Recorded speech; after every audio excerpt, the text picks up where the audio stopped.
At this time of year, apple trees naturally shed excess fruit.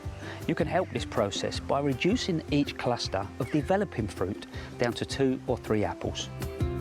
This takes time, but is worth the effort and will ensure you get the very best from your harvest.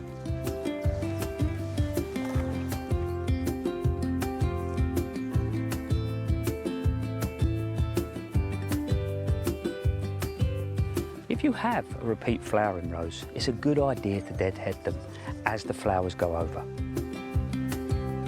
Don't just pull off the spent petals, but snip off the fading blooms below the head. This will encourage your rows to keep flowering.